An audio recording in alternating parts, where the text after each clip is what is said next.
Hey everybody, welcome back to Gun Tote Minnesota. My name is Andrew, and today I get to tell you a little bit about some blades that I really appreciate. If you've watched my channel for a while, then you know about Andrew Demko blades because I've reviewed a number of them. This is a Shark Cub in 20 CV with the shark's foot on it and the shark lock. I'm a huge fan of these. This is one of my favorite EDC blades to date. I just love the 20 CV. I love this blade in general. I did some of the more affordable versions as well, like the clip point, which is in AUS 10. Really cool blade, very sharp and slicey. That's the clip point. Then I also did the slicer shark in the what is it called? AUS 10A. Very cool blade. Those are black, and then I diversified a little bit and did the 80-20. I'm a big fan of the 80-20. It's got an extended reach. This one happens to be in 3V with the kind of digi camo style. You'll notice that between the economy line, kind of the more affordable line, and the more expensive line with higher quality materials, there is a difference in this right here. The actual lockup is the same. Sometimes the build quality is still very good comparatively, but there are some unique features that stand out, like this Andrew Demco plate that you're going to get on both sides. Kind of cool. Out of all these blades, it's actually hard for me to pick one that has done the most cutting. I've done a huge amount with the 80-20.5. I've done quite a bit with the clip point, but probably not as much as I've done with the slicer shark and the 20 CV version of the Shark Cub. These have been used heavily, and maybe the slicer shark, the economy version here with the AUS 10A, might have done the most cutting out of all of them because it's more affordable, and I like the spear point design. It's comfortable, it's easy to EDC. One thing I probably would appreciate would be G10 over these scales, even though these aren't bad and they almost feel like G10. Kind of wanted a combination of all these things, and that's what brings me to this. This is the Shark Cub, except for this one happens to be in 20 CV, and as you can tell, it does have that upgraded plate around the center lock, and it still has that awesome folding mechanism, still has the ergonomics that I like, and now it has G10 as well as the orange, and you can tell from my 80-20 that I'm a big fan of G10 and orange, and you can see that I absolutely love the Shark Cub series, and I love 20 CV, so it's really actually really befitting that I had this one in to review because it's kind of a mix of all those things, and I have a feeling that this one is going to get a lot of pocket time over the next few months. But let's do some cutting with it. Deployment obviously is awesome. I'm probably not going to talk about that a lot because I've discussed it in so many other videos, but deployment on these is amazing because it's got an awesome pocket clip with just the right amount of tension against that G10, and this is the most like, what would you say, fidget friendly blade and lock that there is on the market, hands down in my opinion, and it's very strong and reliable. So deployment wise, yeah, it's easy to get used to. But for me, I need to be able to cut up fabric a lot. So whether that's making gun patches or rigs or doing a little bit of leather work, I usually use the blade that's in my pocket because all my blades are kept pretty nice and sharp. So it has to be able to cut fabric relatively well in order for me to carry it often, or I get frustrated with them, and I typically sell them if they just can't slice well. This one's called the Slicer Shark, so it better do this reasonably well. And right off the bat, all the way through. Yep, it's pretty slicey, it's pretty sharp.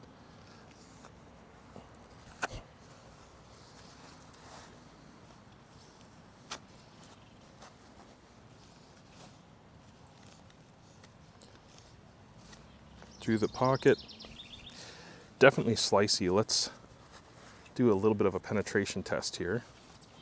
Just make sure that it can stab through a good amount. That's actually quite a bit of fabric. Okay, I'm gonna get my hand out of the way so it doesn't wind up in the test. Yep, all the way through down to the tip. Let's zoom in a bit. So there's a nice stopper right here in the hilt. And this is not overly sharp or aggressive. It doesn't hurt my hand. I don't do a lot of penetration tests with blades, but in general, I just need to know that it can do it, and it definitely does. It's piercing through all those layers of like this thick Cordura short that I had, and no damage to the tip. Let's see if I can basically slice through this whole amount right here. That went mostly all the way through with one press. Wow, this is better than I expected. That's quite a bit of fabric to cut through in one pass. These are really thick. I know you can't feel it through the camera. You can't tell exactly what it is, but this is a really thick, almost like Cordura-like fabric. And it made it through in 2 passes. Again, it's got that belly. That sweep is really, really nice. It's convenient to have, especially in such a small, compact blade.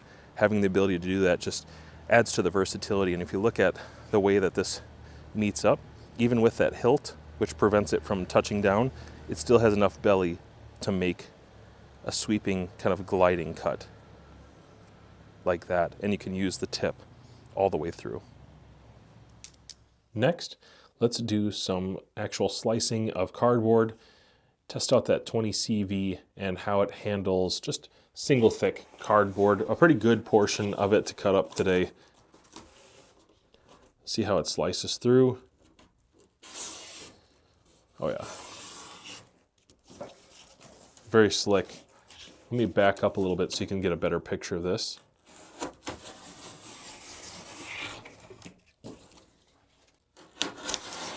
And, oh, this is double thick, actually. This isn't single thick. This is double thick cardboard.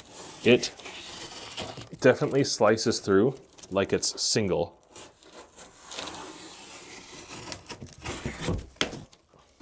Wow. That actually, yeah, it doesn't have much for resistance. It slices through pretty well.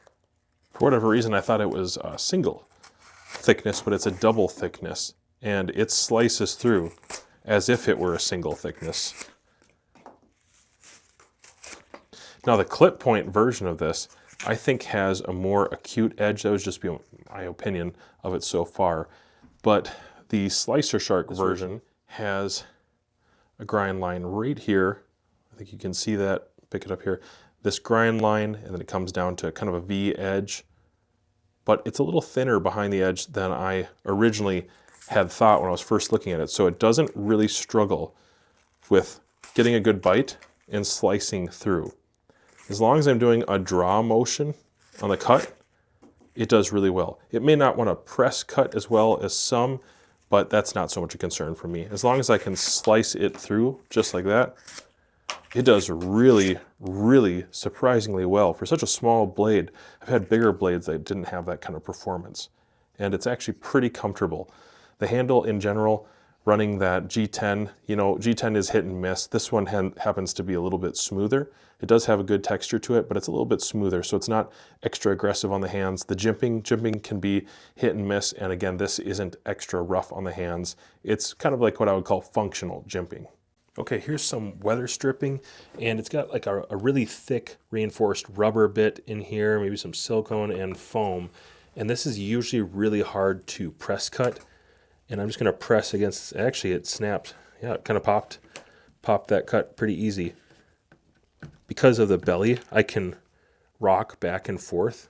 It has just enough belly to it that making those kind of cuts is a little easier. If you have a sheep's foot, that has some other advantages, but one thing that this has with the belly is that it can rock, and it would be the same thing for the clip point variant as well, is I can go back and forth in the cut and pop that out. And that's a really tough, really hard piece of plastic and rubber, a little bit of silicone. That's tough to cut into. This is not a delicate or not a very soft, easy to cut substance. And it's cutting through with pretty minimal effort. I've had big knives where I couldn't even make it through without basically sawing at it. And this I can pretty much push cut and then a little rock, and that's enough to get those cut. That's pretty significant, actually. That's hard to cut through stuff. Continuing with some slicing cuts. So technically this would be through 4 pieces, because this is double thick cardboard. Testing out the tip, a little bit of the belly. First I'll go with the belly. The belly has no trouble getting through that first piece, but the second piece I would have to press down a little bit harder probably to get through that. If I move over to the tip and use that tip, I think the tip is actually pretty good. It's pretty functional. 2 passes, maybe. Yeah.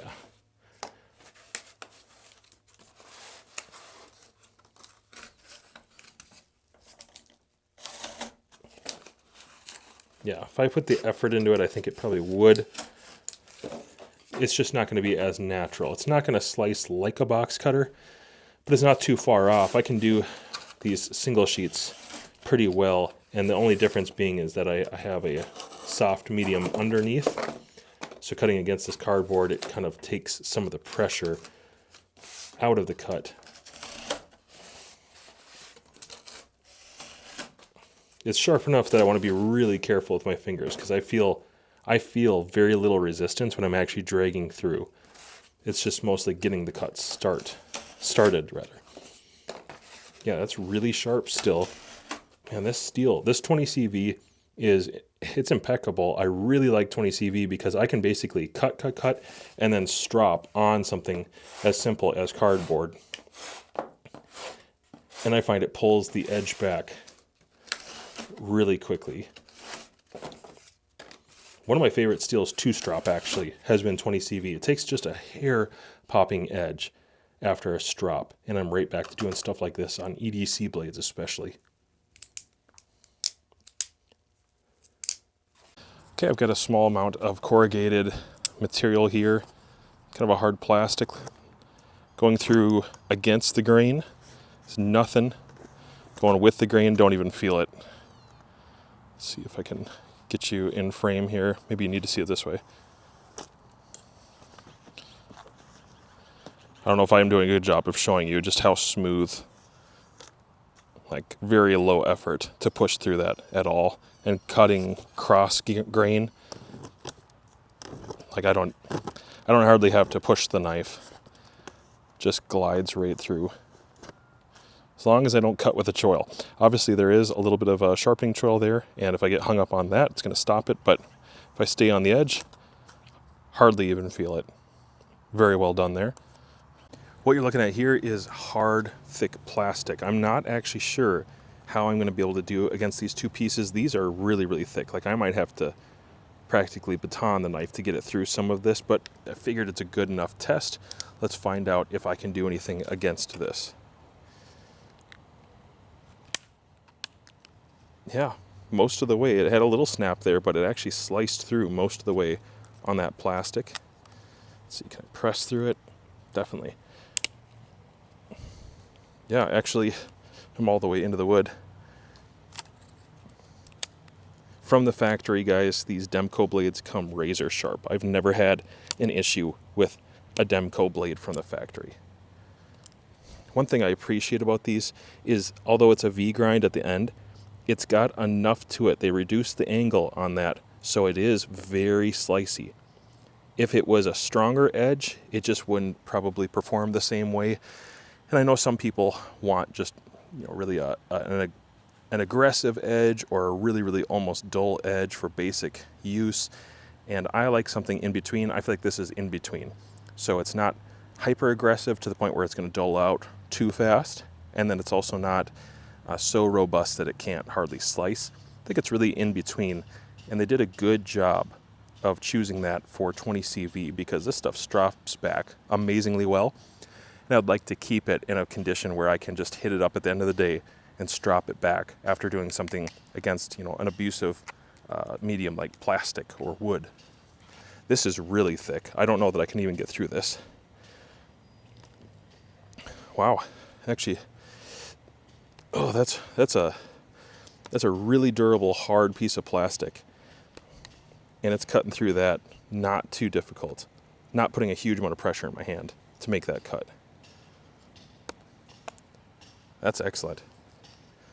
Can I press cut it? Yeah, I can actually press cut it. That's really great. I think some of that comes down to the lack of thickness behind the edge. Kind of slips into that material pretty well. And it's not an overly thick stock to begin with, but this reduction in the grind here helps quite a bit, would be my guess. I know that this isn't a woodworking knife, and I'm not going to really expect that out of it, but I do like to find out what I can get away with just my pocket knife. Let's see if I can do at least a handful of respectable curls out of this fairly tough piece I have in front of me. Just gonna make kind of a slot to start with here, a slat rather to start with. And V-grinds are usually not too difficult to make feathers with. If you don't press hard, you tend to get lots of curls. If you change your angle, so you're not like this, you're not like this, and then you drift it back just a touch, typically you can make reasonably good thin feathers. Some thin feathers in a kneaded situation, using this enough to get a fire started. Might not be as comfortable as using some of the other Demco fixed blades, but it's not terribly hard. You can see it does the trick. And if I took my time, it could probably do it pretty well. All right, so it's an EDC blade. I don't expect it to be an amazing woodworking blade, but since it's an EDC blade, it has to be able to do some basic tasks that you would have to do with your folding knife. So for me, I need it to do chest lever a little bit.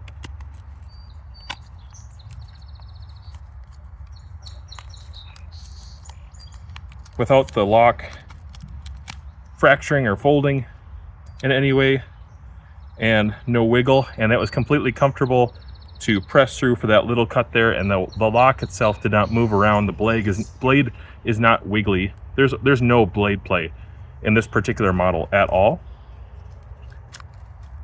But if I just need to make a steak really quick,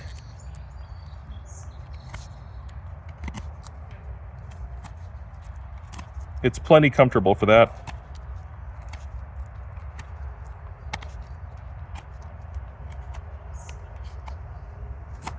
It looks like it can handle that job with no worries.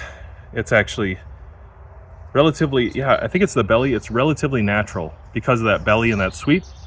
Just kind of rolls off, strips out material.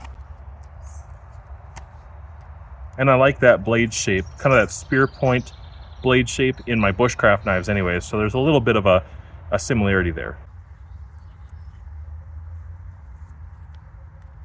Okay, that didn't turn out too pretty, but it can do the basics, something that I could strike with ferro rod or use a lighter with more than likely and get that going, so no problems there. Moving on to a little bit of notching.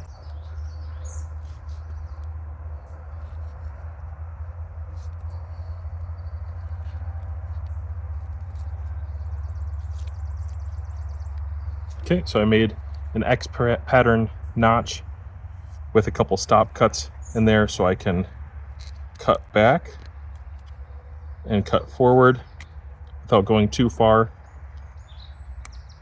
and fit my blade in there and do a pretty standard square notch at the end of the day.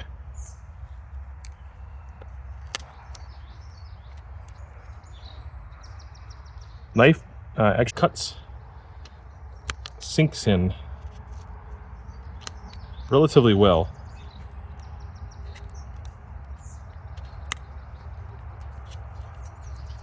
There's a square notch. Very comfortable, not difficult, even though it's not a very thick handle. It is broad enough that I can get a good purchase on it, and it doesn't really give me hot spots doing these little tasks. If I was to do it for a long time, yes, I probably would have hot spots, but that's not what an EDC blade is for. Probably go to something like one of the Armiger 4 fixed blades from Demco for a notch making period, or I was going to do some bushcrafting, I'd probably go for one of those 80 fixed blades instead. But if I had to use it, I could do this, and I could do it relatively well.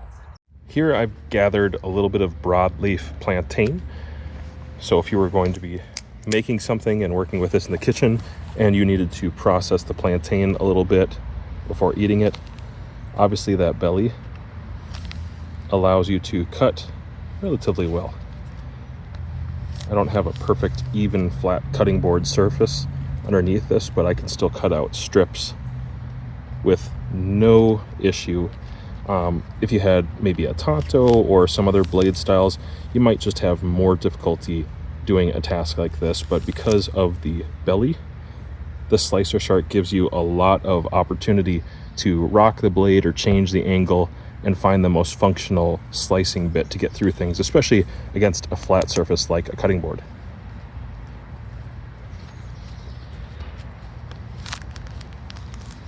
And it's a nice clean cut, it looks like, each time. No ragged edges. Just a nice clean cut for working in the kitchen as well.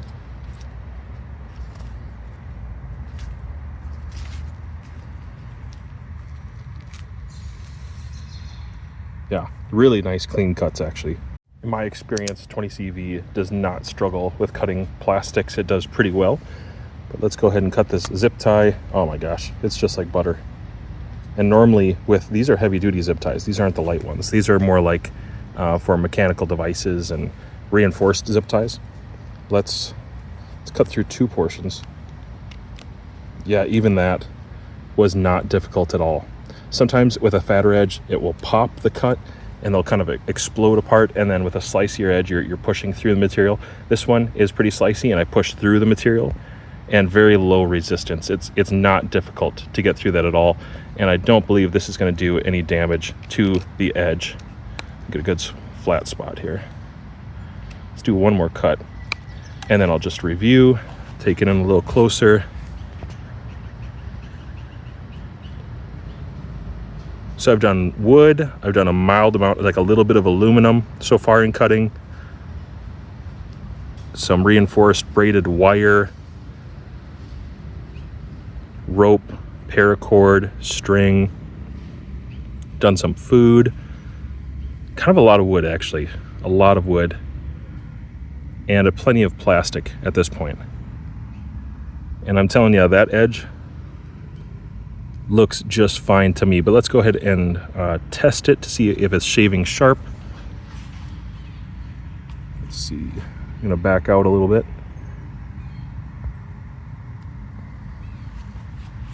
Yeah. Nope. It is not shaving sharp after all that. I don't expect it to be, but let's see how fast I can strop this back to shaving sharp. What you're looking at here is just a very homemade little block. It doesn't even have compound on it. It's just the hard side of some leather that I had from a leftover project. And I think what I'll do is just go back with medium force on one strop. And I am touching the apex as I'm bringing it through, just barely. So I'm not trying to convex that apex any more than it is. Just trying to match it about as perfectly as I can. And honestly, I think this is going to be enough. In my experience with the other sharks, the cub shark, that one doesn't take very much stropping at all to get it back to razor sharp. So I'm going to go ahead and test it out now and see if it can be shaving sharp after just a handful of strops on this homemade leather strop. All right, let's try for it right here. Oh yeah. Now there is a spot in there I can tell isn't cutting quite as well, but there's no doubt we're back to razor sharp on a couple parts. I think I need to run it through one more time, maybe two more times. And oftentimes I start with a quick ceramic. I'll do one through with a ceramic and then do the leather after that. But it's back to shaving sharp, and that was less than 30 seconds maybe. Very impressive. Well, that's as much as I have for you guys today. When it comes to EDC items, I like orange because it's hard to misplace them. They stick out, they're a little bit different, and the slicer shark is absolutely something that sticks out. I like the orange. You don't have to get it in orange. They have other colorations and they have other styles. If you don't like the slicer shark and you're more of a clip point fan, or maybe you like the shark's foot design, you don't have to do this one, but I do recommend it. I think as far as EDC principles go, this blade design, the materials, everything about it, the deployment, the pocket clip, this blade has been well thought out, and I think it works really well for me personally. I think most people would actually get the most out of this design, but all of them are great, and there's a reason that I own more than one. It's because I like all of them, and I have a hard time picking. One week I think one is the best, and one week I think the other is the best. But what I can tell you is that Andrew Demco blades are clearly superior, highly recommended, excellent materials and craftsmanship, and one of the best brands to actually be supporting when it comes to folding or fixed blades. So go head over to the website right now and find out if there's something that you like. I can guarantee if you get one, these are going to be something worth the money, every penny.